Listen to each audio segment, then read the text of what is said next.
Minus ఉంది కదా, ఇటు పోతే సిద్దిపేట దాకా వెళ్తుంది, ఇటు పోతే హైదరాబాద్కి వెళ్ళొచ్చు, నిజామాబాద్ వెళ్ళొచ్చు, ఇటు పోతే దుబాక, సిద్దిపేట అవన్నీ కొన్ని ఊరు నాకే తెలియదు. మేమైతే ఇట్లా షార్ట్ కట్లో పోతాం కాబట్టి ఇట్లా తెలుసు. అబ్బరాయే పొద్దుననైతే మేము వచ్చేటప్పుడు కరెక్ట్ 4 గంటలకు లేచి పనంతా వేసుకొని వచ్చిన పిల్లలకి ఇట్లా పొద్దున ఫుల్ వానుండే, కాకపోతే మేము తడవలేదు. అప్పుడే వర్షం వెలిచింది, మేము అటు నుంచి ఎంటర్ అయినాము. కానీ పొద్దున ఫుల్ చలి పెట్టింది.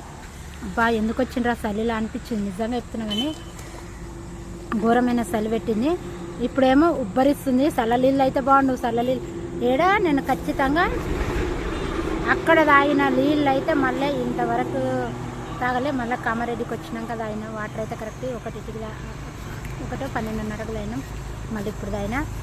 అసలు నిజంగా చెప్తున్నా, రాత్రి నుంచి అన్నం లేదు, ఏం లేదు. పొద్దున ఒక టీ టైం కూడా ఒక చాయ్ తాగినాం అంతే, ఏం లేదు అసలు. పొద్దునైతే ఇక నాకైతే ఇది రాత్రి కాలినట్టుంది, కడాయి కాలింది. వంట చేసేటప్పుడైతే ఇక ఘోరంగా కాలింది. ఇది అస్సలు చూసుకోవాలి, ఇప్పుడు చూసుకున్నా ఏందో మండుతుందని చూసేవరకు.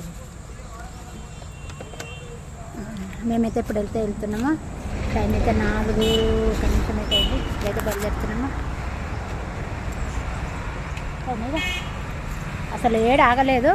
ఆడ బండి ఎక్కినామంటే ఇక్కడ కామారెడ్డి దగ్గర, ఇక్కడ వెళ్ళమ్మ టెంపుల్ దగ్గర ఆయనము బండికి ఆయిల్ కారుతుంది. ఎందుకంటే ఈ మధ్యలో తిరుగుడు అయిపోయింది కదా.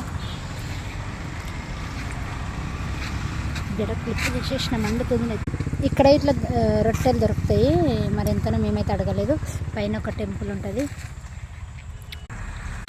నేనైతే రొట్టెలు 4 తెచ్చిన, తినలేదు. ఇంకొక వాళ్ళకైతే ఇచ్చినాం తినమని. ఎందుకంటే నీళ్ళు తాగే వరకు, థమ్స్అప్ తాగే వరకే టైప్ అయిపోయింది.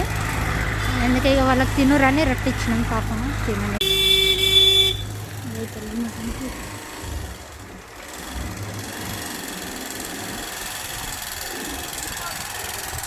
ఇంకా కొంచెమే తీసినట్టు అంటే బాగుంటుంది, ఇంకా పెద్దగా.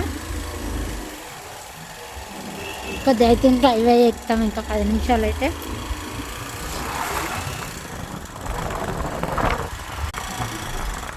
మా వీడియో నచ్చితే లైక్ చేయండి, షేర్ చేయండి, మా ఛానల్ని సపోర్ట్ చేయండి. ఓకేనా?